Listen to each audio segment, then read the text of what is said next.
நீங்க எடுத்த சர்வேல மக்கள் கருத்துல அவங்க சொல்றது, செயல்பாட்டு அளவிலும், எதிர்க்கட்சின்ற அந்தஸ்துல சரியா செயல்படுறவங்களையும், நாம் தமிழர், தாவேகா 2த்துக்கும் நீங்க 12% 13% இல்லன்னா 12% 15% எப்படி இது வந்து அவங்க செயல்பாட்டுல நாம் தமிழரையும் அவங்களையும் ஒப்பிட்டு பார்த்தா 2% 3% தான் டிஃபரன்ஸ் வருது.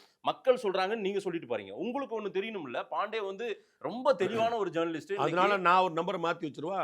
அப்படிதான் நீங்க பண்ணிட்டு இருக்கீங்களா? நீங்க பண்ணிக்கங்க. என்னைய அப்படி சொல்லாதீங்க. நான் என்ன நம்பர் வந்ததோ அந்த நம்பர் இல்ல அது போடுறேன். ஒப்பீட்டளவுல நம்ம பார்வையில கூட அப்படி தெரியலையே. செயல்பாட்டு அதாங்க அளவுல தாவேகாவையும் நாம் தமிழரும் பார்த்தா டிஃபரன்ஸ் 1% தான் இருக்கா? நீங்க முதல்ல 2% தான் இருக்கா? முதல்ல நீங்க ஒண்ணு விளங்கிக்கங்க. 1 சிறந்த எதிர்க்கட்சி யாரு? சிறந்த எதிர்க்கட்சி எது? சிறந்த எதிர்க்கட்சி தலைவர் யாருன்னு 2 கேள்வி கேட்டோம். ஆமா.